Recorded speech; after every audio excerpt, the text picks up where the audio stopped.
Have you ever walked into a room and felt like your presence didn't matter? Like you were just there, not welcomed, not celebrated, not even really seen? Maybe you smiled first, started the conversation, asked all the questions, filled every silence, and yet something inside you whispered, "I don't belong here anymore." If that sounds familiar, you're not alone. It's one of the hardest truths to face, especially later in life after all you've given, years of love, sacrifice, patience. It hurts to realize that some people, even family, have stopped truly seeing you. They may still invite you over, they may still answer your calls, but the warmth has faded, the connection feels shallow, and the saddest part, you keep showing up, hoping one day they'll notice, hoping one day they'll care the way they used to. But my friend, let me gently ask you, how many more times will you knock on a door that only opens out of obligation? How many more conversations will you try to keep alive while they glance at the clock or scroll through their phone? How long will you keep giving when all that's left for you is silence? We've been taught, especially in our generation, that family is everything, that love means giving without expecting, that you should hold on no matter what. And while there's beauty and loyalty and resilience, there's also a quiet danger, because sometimes, in trying to be the good parent, the understanding grandparent, or the patient sibling, we end up slowly disappearing from our own lives. That's why today, I want to talk with you about something most people avoid: walking away from those who no longer respect you, even if they're family. Not to be cruel, not to cut ties out of anger, but because your time, your presence, and your peace are far too precious to keep offering to people who don't value them. Let me share a story with you. It's one I hear often. A woman in her 70s told me she visits her daughter's home every Sunday, just like she's always done. She brings dessert, helps clean up, plays with the grandchildren. But lately no one really talks to her. The kids are busy. Her daughter is stressed. Her son-in-law barely looks up. She sits in the corner smiling politely, but inside she feels invisible. When she gets home, she cries. Not because they were unkind, but because they didn't seem to care if she was even there. She asks herself, is it me? Am I expecting too much? No, dear heart, you're not expecting too much. You're asking for something very basic: to be seen, to be heard, to be respected. And if those things are absent, it's not love. It's routine, habit, guilt.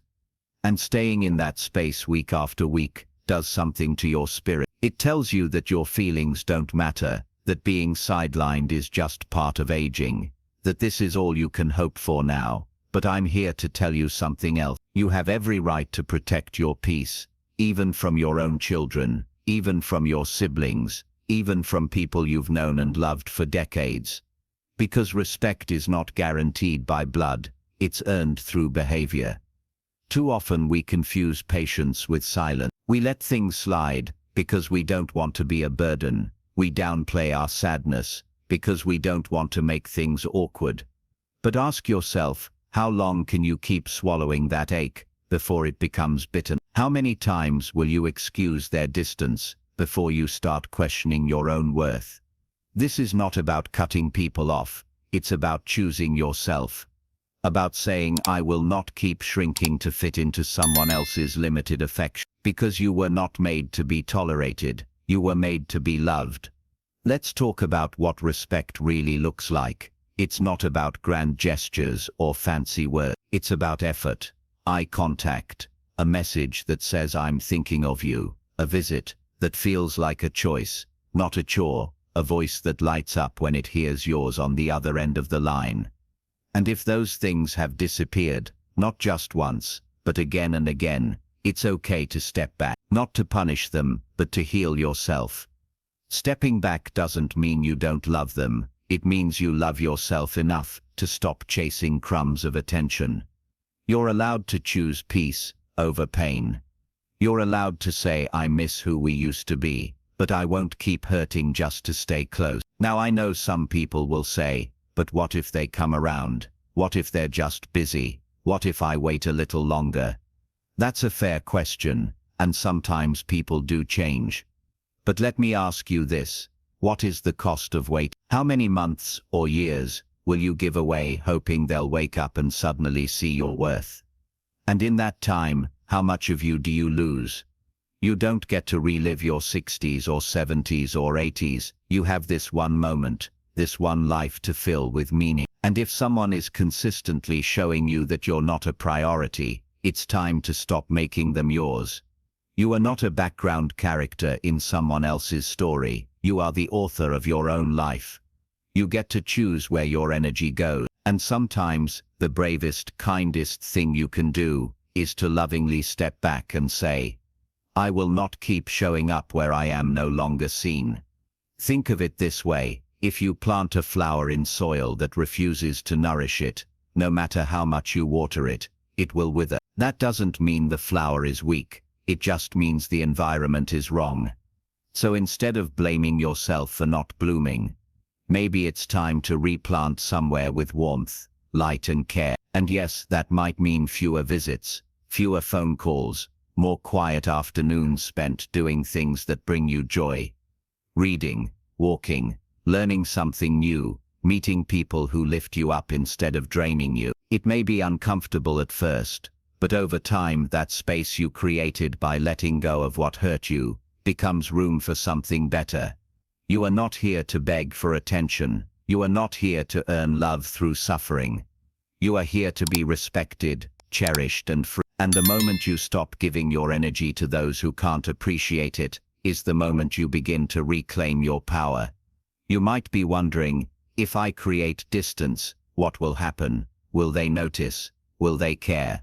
Will I feel even more alone? And those are important questions, because the answer isn't always what we want to hear. Sometimes they won't notice. Sometimes they'll go on as if nothing changed. And that can hurt more than any harsh word. But that pain, as sharp as it is, also tells you the truth you've been avoiding. Because when someone doesn't reach out, when your absence feels lighter than your presence, you haven't lost a relationship, you've lost an illusion. And that realization can be heartbreaking. Yes, but it can also be freeing. You don't have to stay where you're merely tolerated. You don't have to chase after people who've stopped meeting you halfway. Love that only flows one way eventually runs dry. And the longer you pour from your cup without being refilled, the more empty you become. This isn't about becoming bitter or cold, it's about becoming wise. Knowing when to hold on and when to release. Knowing that walking away doesn't mean you've failed, it means you've grown. Have you ever watched a child lose interest in a toy? At first, they carry it everywhere. But over time it gets tossed aside. Not because it lost value, but because the child took its presence for granted. That's how some people treat relationships too. They expect you to always be there, to always say yes, to always understand. And slowly, your consistency becomes invisible. But what happens when the toy goes missing? What happens when they look for it and it's not there? That's when they remember. That's when they ask questions. That's when they realize it had meaning after all. It's not about playing games or testing loyalty. It's about letting others feel your absence. Because if someone truly values you, they will notice when you step away. They will feel the quiet where your voice used to be. And if they don't, that silence speaks volume. There's a kind of dignity that grows when you stop knocking on closed doors, when you stop asking for the bare minimum from people who have so much more to give, and choose not to. You begin to remember who you are outside of the roles you've played for so long. Outside of being the giver, the helper, the peacekeeper. And in that remembering, something powerful happens. You begin to ask new questions. What do I want for myself now? What makes me feel alive? Who do I want around me? Not out of duty, but out of joy. It's never too late to build a different kind of life, one where your presence is appreciated, not assumed, where your time is invested in people and places that bring you peace, where you don't have to keep proving that you matter, because you've already decided that you do. There's a quote I love. You don't have to set yourself on fire to keep others warm. And yet so many of us have done exactly that. We've burned through our patience, our time, our health, all to keep relationships alive that give little back. But love shouldn't leave you exhausted. It shouldn't make you feel smaller. Real love nourishes. It uplifts. It gives as much as it receives.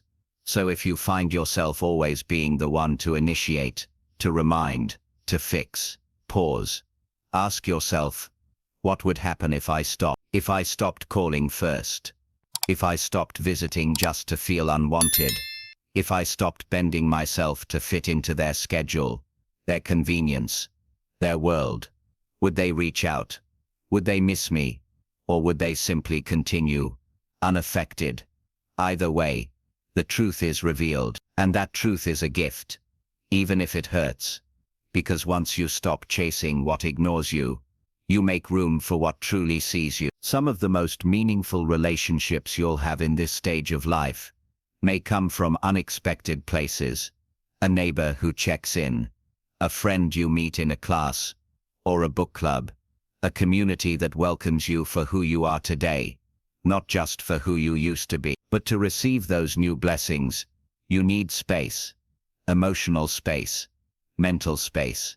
And sometimes that means stepping back from the people who once meant the most to you, because holding on is no longer healing you. I want to be clear. This doesn't mean cutting ties completely. For some, a little distance is all it takes to restore balance. Space can bring clarity. It gives others a chance to reflect too. But even if nothing changes on their end, something changes in you. You stop waiting. You stop hoping for someone else to define your worth. You start choosing yourself. And that choice transforms everything. You are not selfish for wanting respect. You are not cold for needing reciprocity. You are not dramatic for stepping away from what hurt. You are human. And you are worthy of relationships that honor your presence, not just use it. So as you sit with these thoughts, I invite you to be honest with yourself. Not with guilt, not with fear, but with compassion. What would it feel like to no longer beg for love that's gone quiet? To no longer put your life on pause for people who won't press play for you? You have a right to peace, to joy, to laughter that doesn't come with tension, to conversations where your voice isn't talked over or tuned out. You deserve to walk into a room and feel wanted, not just needed. There's a difference. One lifts you, the other drains you. And the beautiful truth is, you get to decide. You get to choose who walks beside you in this next season of life. You are not bound by the past. You are not obligated to keep playing a role that no longer fits. You are free, and freedom, at this stage, is one of the greatest gifts you can give yourself. So if today you feel like something's missing, not just in others, but in you, listen to that feeling. Your soul asking for something deeper, something more honest, something kinder. And the first step to finding that something is often letting go of what no longer loves you. Well, there's something deeply empowering about realizing you don't need anyone's permission to live your life with dignity. For so long you may have put others first. Your children, your siblings, your spouse. You waited. You adjusted. You stayed quiet, thinking that if you just gave a little more, things would get better. But slowly something inside you began to feel forgotten. Not just by others, but by yourself. And that's where real change begins. When you finally say no more. Not out of bitterness. Not to punish anyone. But because you are done trying to earn what should have been offered freely. You're done bending until your back aches, just to keep the peace. You're done confusing self-sacrifice with love. Because love, true love, doesn't ask you to vanish. And yes, there may be people in your life who don't understand this shift. They'll say you've changed.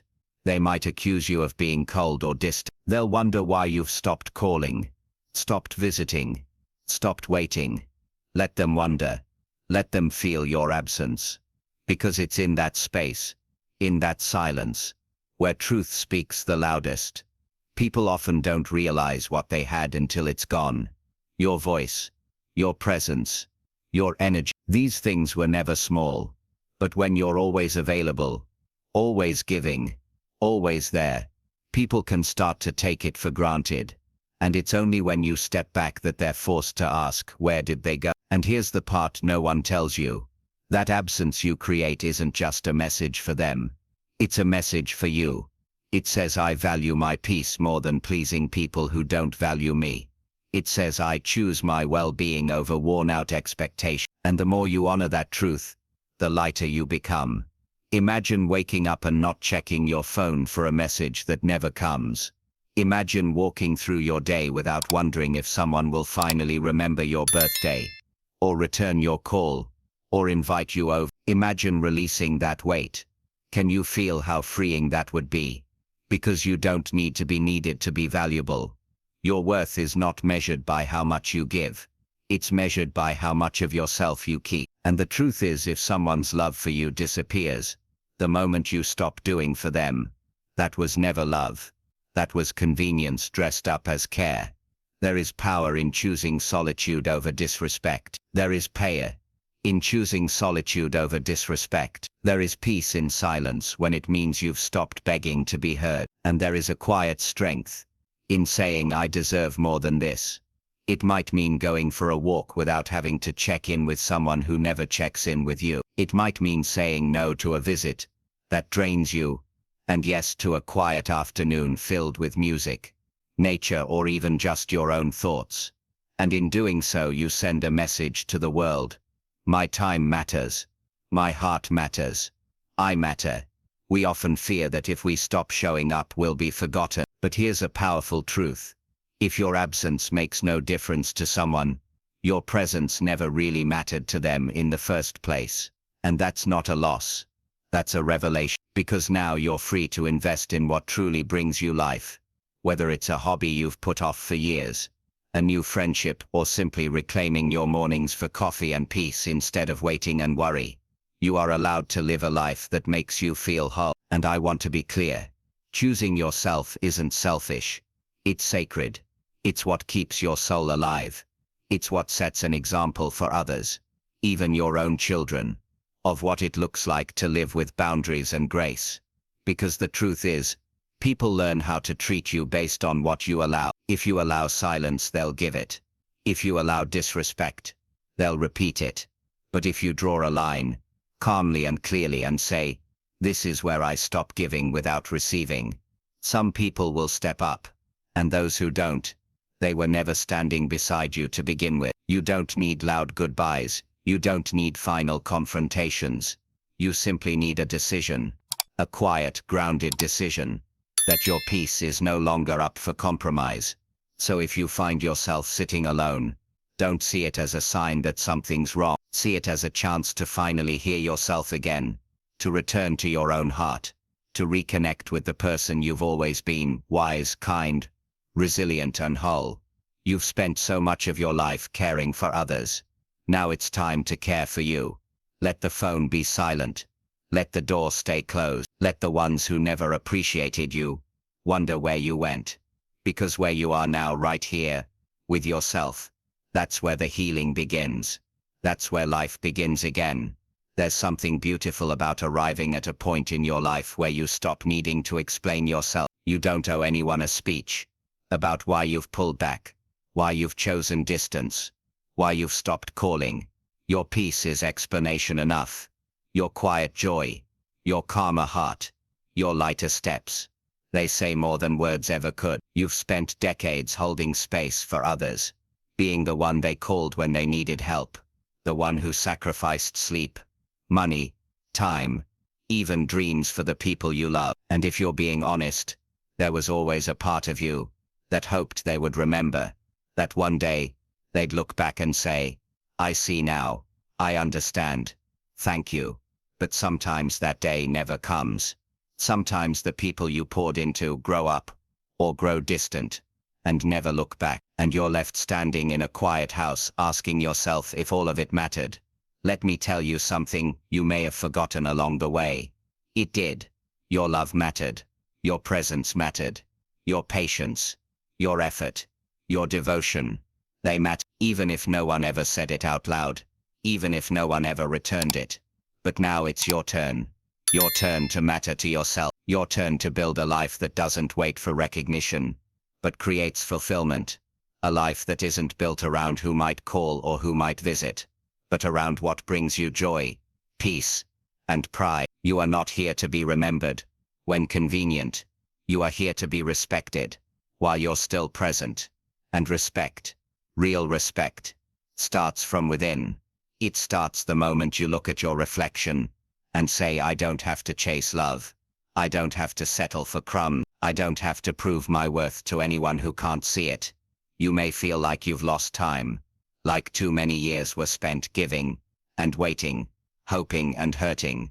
But it's never too late to come home. Not to a place, but to yourself. The self that remembers how to laugh freely. The self that still lights up when the sun hits the window just right. The self that hasn't disappeared, just got buried beneath other people's needs. And as you reclaim that self, you'll notice something quietly miraculous. The more you love your own company, the more your energy changes. The more you stop asking for space and start taking it, the more the right people begin to show up. Those who meet you with kindness, with effort, with genuine interest, not out of guilt, not out of obligation, but because they want to. And if they don't, that's okay too, because you finally remembered the one person who's been with you through it all. You, the version of you who kept going through heartache, through loneliness, through disappointment. The version of you who's still here, still standing, still hoping, not for others to change, but for yourself to rise. You see, this isn't the end of your story. This is the chapter where you stop waiting and start writing, where you realize that every day ahead can be filled with meaning, not because of who shows up, but because of how you show up. Not for others, for you. Maybe you'll start gardening again. Maybe you'll join a local class. Maybe you'll take those long walks without checking your phone, without waiting for a call that may never come. And slowly, day by day, you'll find that being alone is not something to fear. It's a gift, a space where you meet yourself again. And what you'll find is someone strong, compassionate, and full of life. There's a quote that says, as is a tale, so is life. Not how long it is, but how good it is what matters. And your life, this part of it, can be good, not because of who still remembers you, but because you remember your worth. So if today you feel a little sad, a little lost, let that be okay. Let it pass through you, like a gentle wind, and then breathe, smile, stand up slowly, and remind yourself, you are no longer waiting. You are living. No more chasing after invitations that never come. No more wondering why your messages go unanswered. No more bending your life around the hope of someone else's attention. You're not a guest in other people's lives. You are the host of your own. And yes, some people will never understand why you chose to take a step back. Let them misunderstand. Your peace is not up for debate. You don't need to be explained. You need to be honored. And if they can't do that, you walk away. Not in anger, but in love. Love for yourself. It's time to stop sacrificing your energy to empty spaces. Time to stop rehearsing conversations in your head, hoping next time it'll be different. Time to stop offering your heart to those who've stopped reaching out for it. Your life is no longer a waiting room. It's a home, and you get to decide who's allowed inside. So take a breath. Feel the ground beneath you. You're still here. You still matter. And the years ahead, they can be some of the most freeing, the most peaceful, the most meaningful you've ever known. Because now you're no longer trying to be invited. You're walking your own path. And for anyone watching this right now, if something inside you is saying, this is me, I've felt this, I've lived this, then I want you to do something simple but powerful. Write in the comments, my time matters. Add where you're watching from. Let it be a reminder to yourself, and a light to others, that your life, your presence, your worth, do not depend on anyone else's behavior. Because when you stop trying to be chosen, and choose yourself instead, you don't lose love. You finally find it. So here's to you, to your boundaries, to your strength, to your quiet courage, to the peace that comes when you say, I am enough just as I am, and I will no longer stay where I am not seen. If this message resonated with you, subscribe and stay with us. You've just begun a new chapter, and I promise, what comes next is not just survival, it's the life you've been waiting to claim. You didn't lose them, you found you, and that is everything.